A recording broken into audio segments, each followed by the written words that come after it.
This blog post is on the reservoirs and the Great Lawn in Central Park.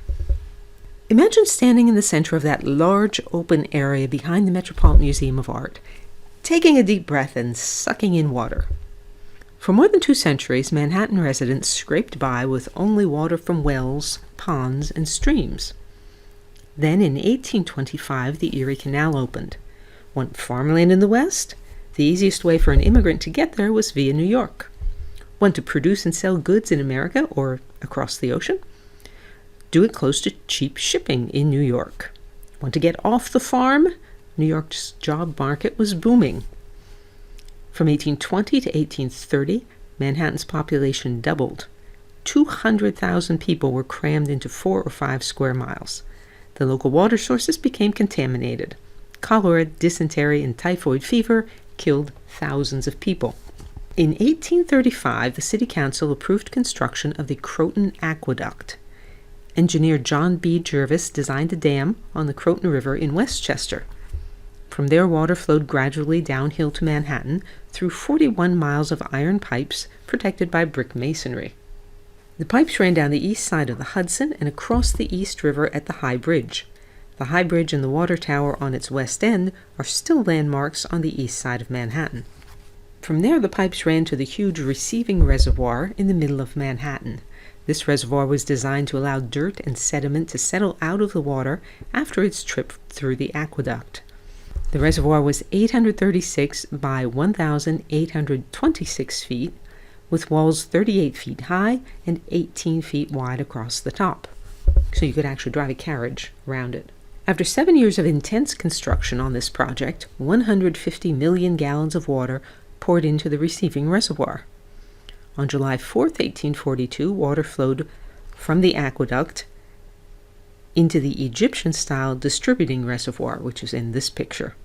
It's in Bryant Park, where New York Public Library now is. In October, the city celebrated as a 50-foot jet of water shot out of a fountain in City Hall Park. The Croton Aqueduct, one of the engineering marvels of the 19th century, was fully operational, providing abundant fresh water for a decade or so. From 1830 to 1850, the city's population swelled to 500,000. In the 1850s, Manhattanites began debating what part of their island to preserve as an open space.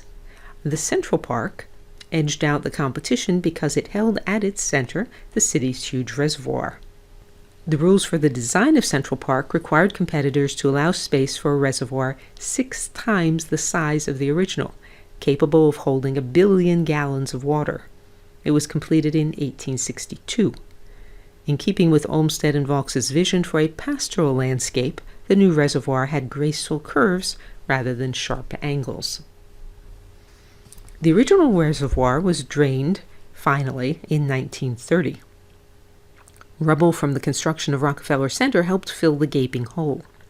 Among the proposed uses for this huge reclaimed space were an airplane landing strip, a sports arena, an opera house, and an underground parking garage. And then the Depression struck.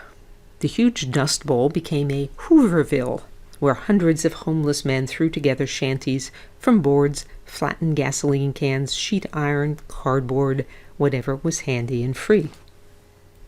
Against stiff opposition from traditionalists, Parks Commissioner Robert Moses turned the site into a grassy lawn surrounded by baseball diamonds and playgrounds.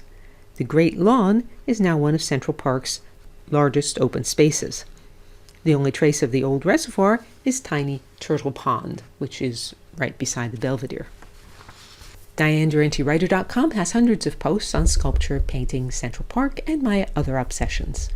To join the free Sunday Recommendations email list, visit the URL online or email me. And you can say, "Well done, Diane," or support my work on a recurring basis and receive rewards by means of the tip jar on DianeDuranteWriter.com. Thank you as always for listening.